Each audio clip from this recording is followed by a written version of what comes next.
So hi, I'm Beth. Welcome to another episode highlighting another fabulous woman.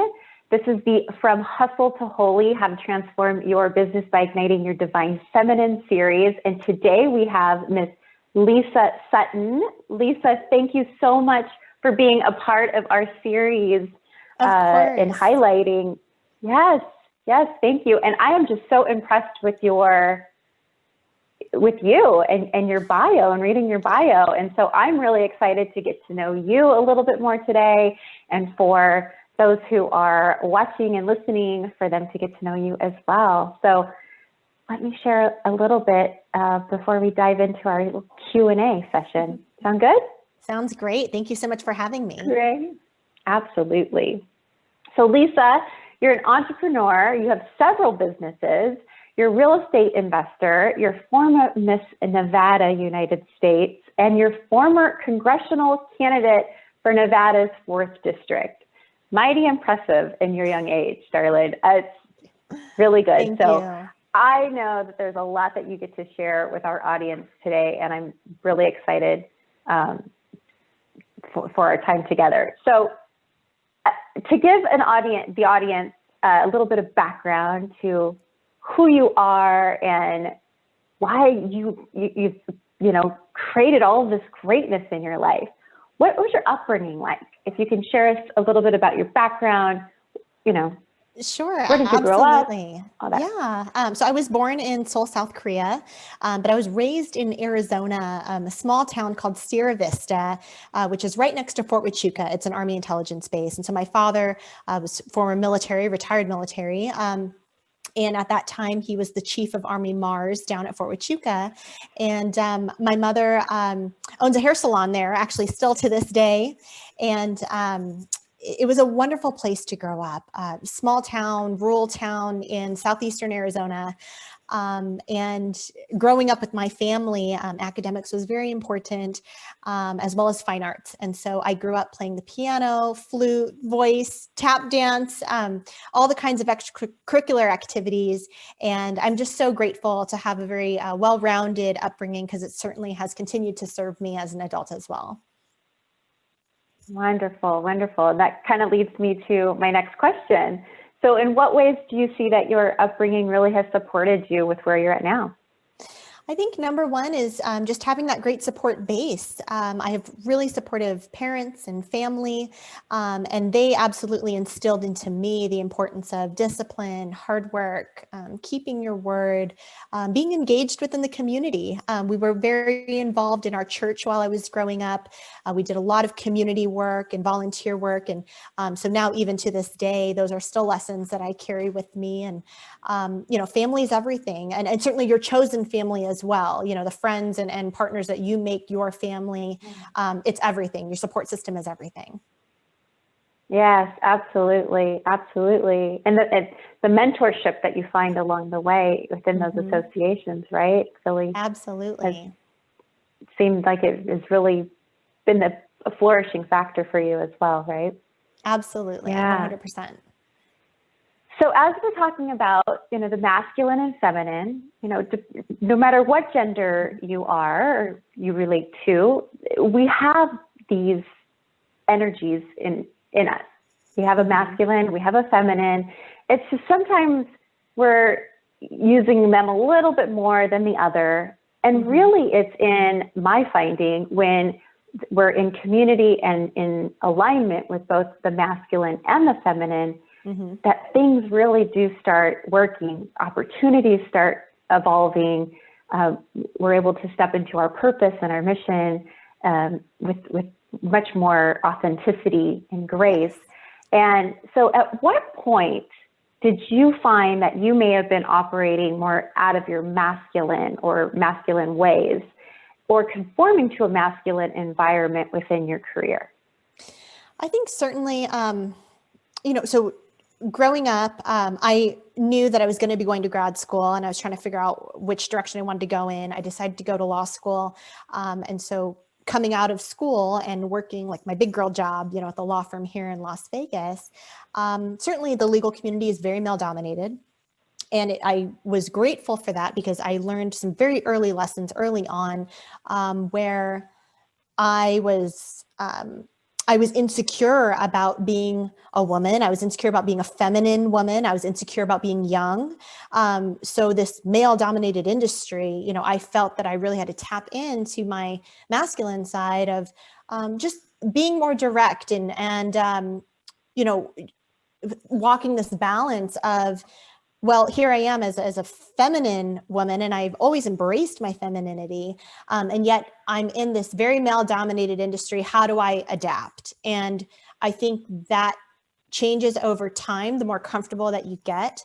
And so, as I said, I'm so glad I had that experience early on of working in a very male dominated industry in law, in the legal world, in business litigation, business bankruptcy, because it forced me to adapt very quickly. And then I was able to take those exact same lessons and plug them into my subsequent ventures after that. Great. So you did find a very empowering way of being in that type of environment. Yes, I think you have to, you know, and I think oftentimes as women, part of our nature is to be nurturing. Part of our nature is to be accommodating. That's part of our feminine energy.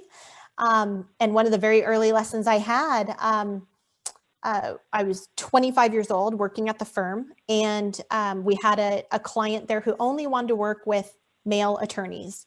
That was his preference. He was an older gentleman, and that was his preference. So that was that. So I didn't have much interaction with him.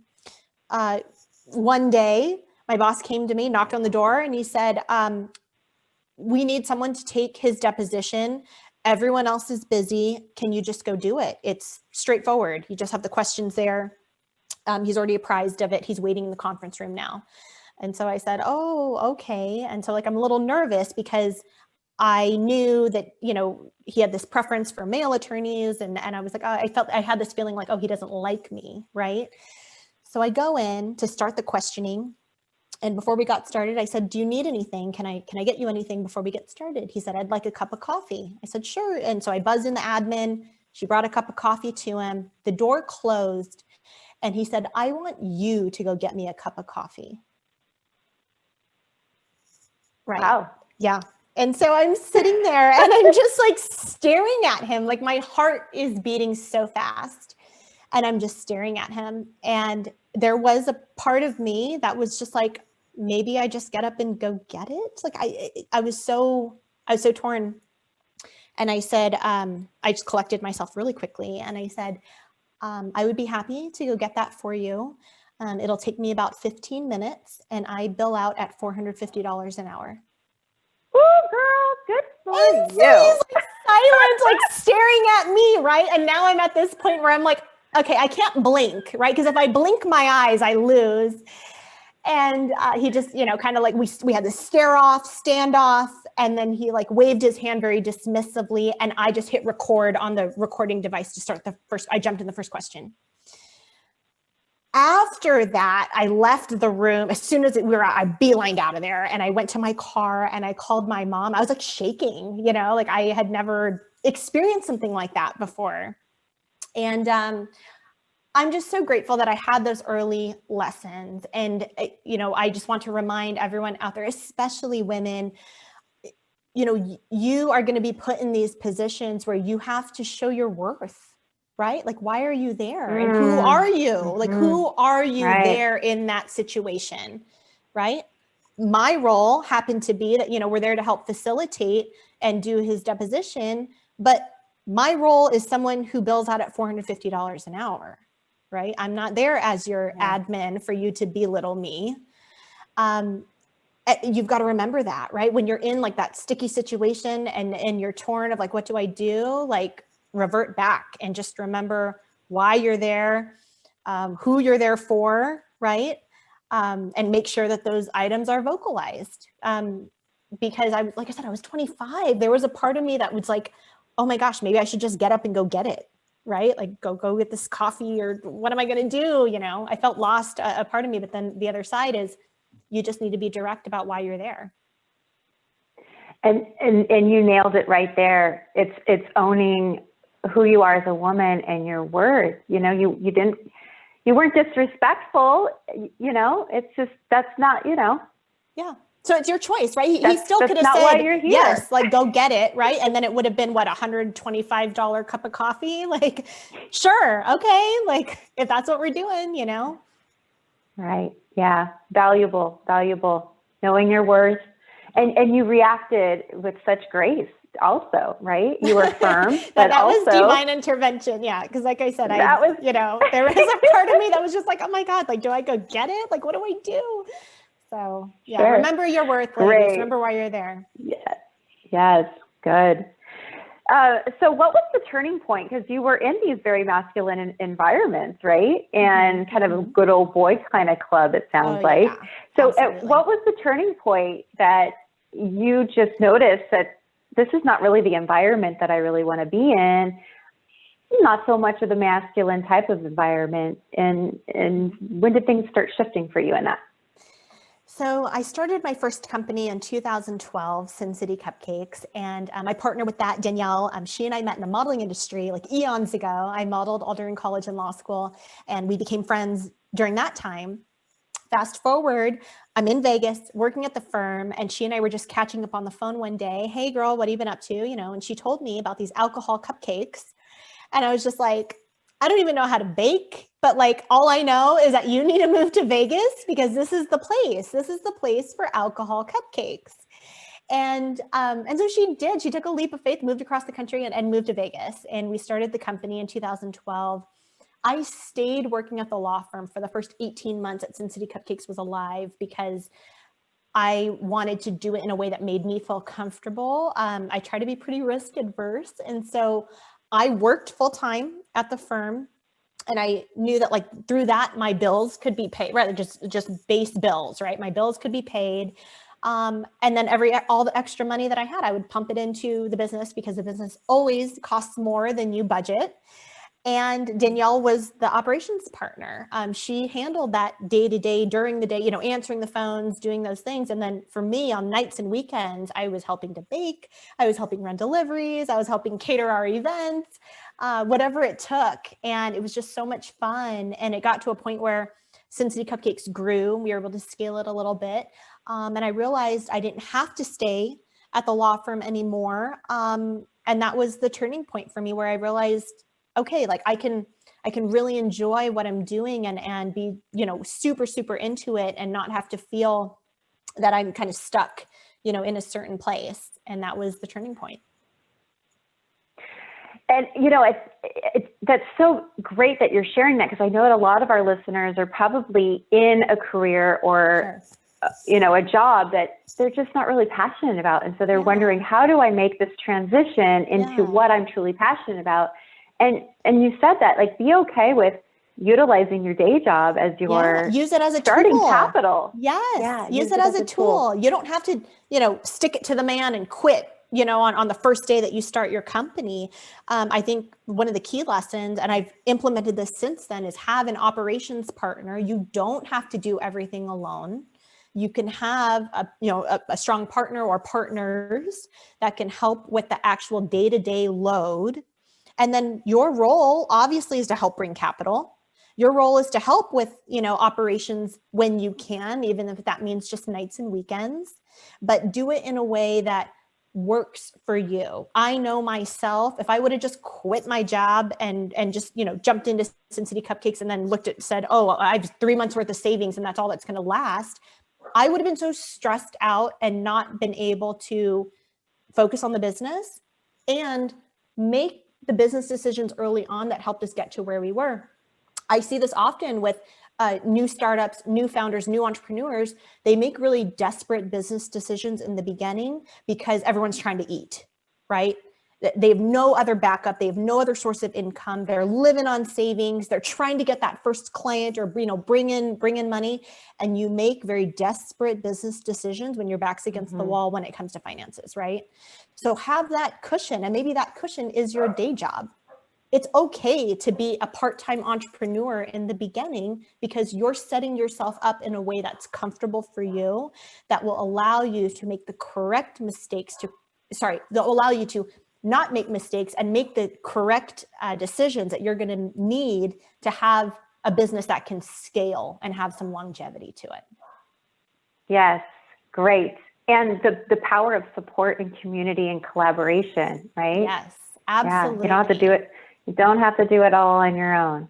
Mm-hmm. Yeah. Oh no, I really admire the solopreneurs out there, because I know I'm not good at everything. I know like the 4 things I'm really good at.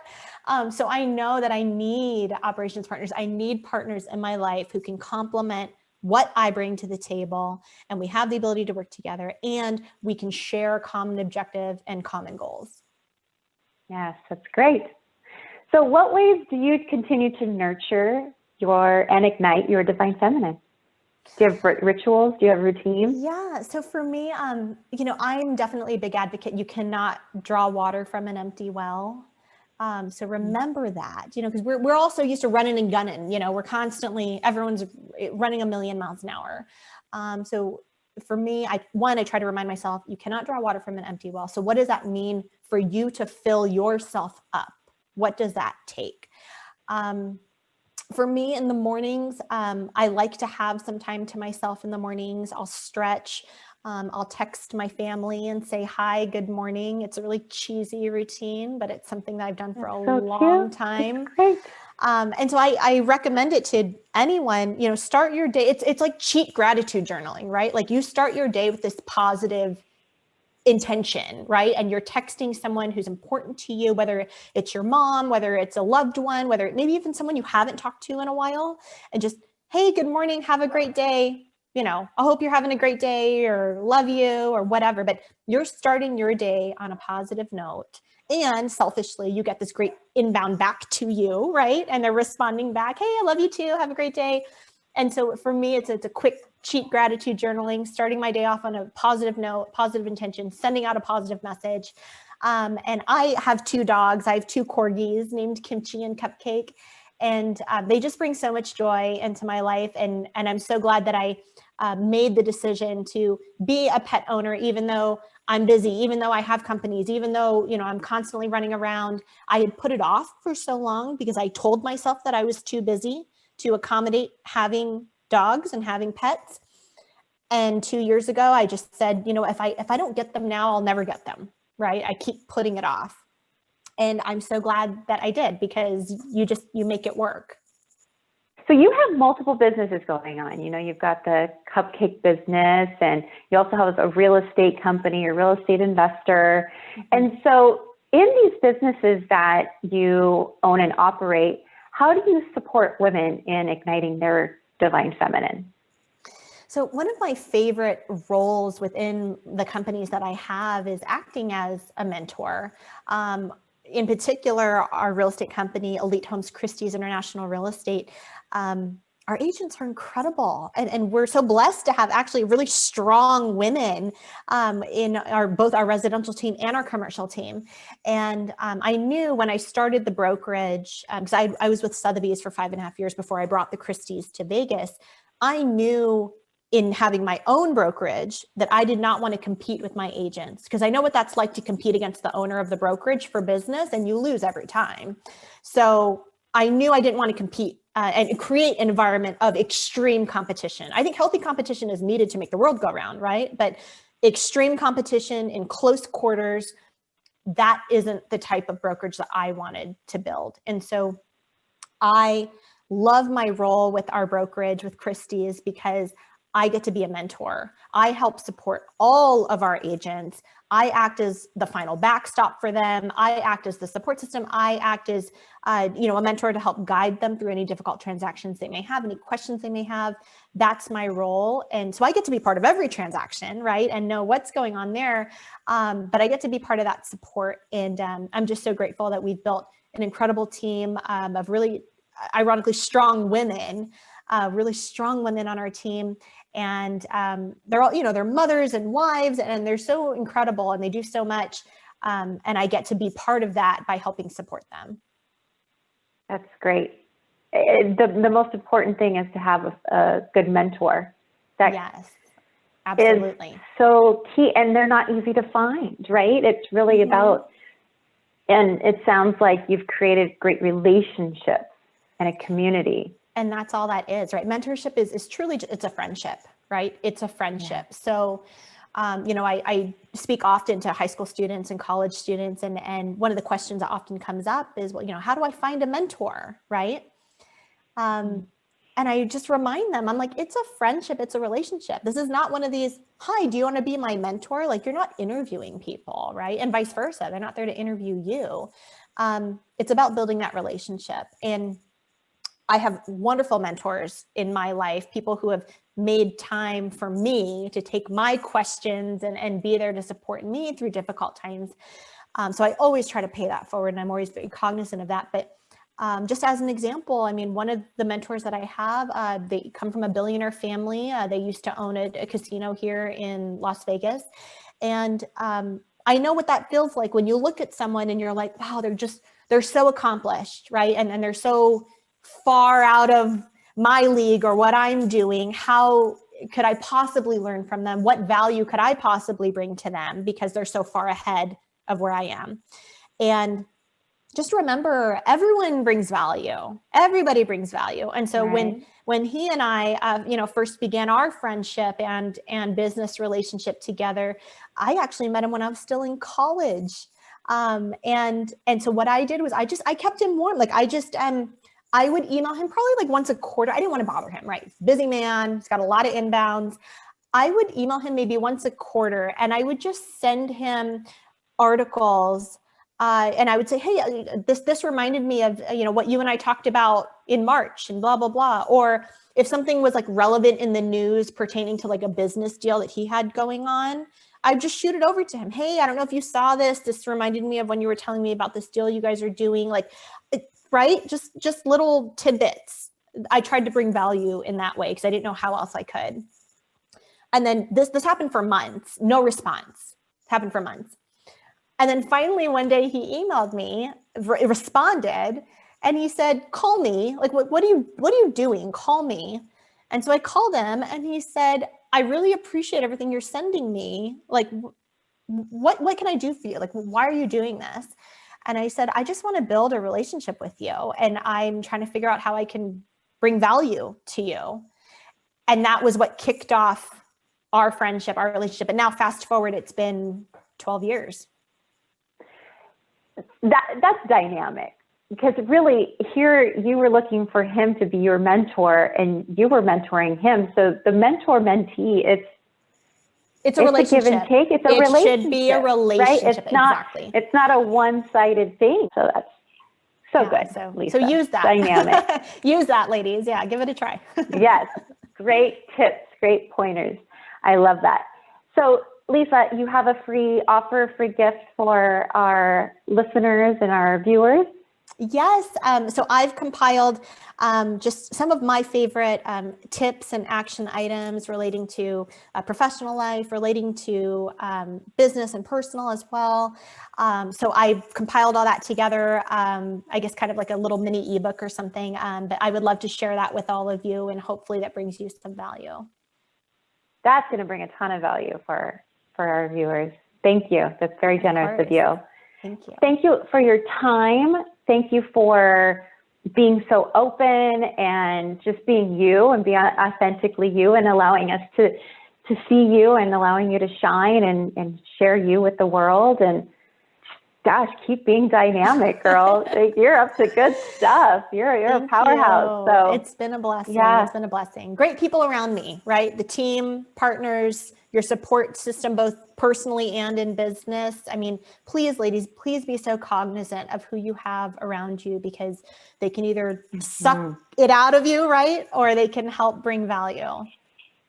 Absolutely. Good point. Yeah. Be cognizant of where you're putting your energy. Yes. Yes. Well, thank you, dear, again. Thank you. Pleasure. Thank you so much. Thank you for being a part of our series. And viewers, we'll have her link here in the post, so be sure to contact her for her generous gift.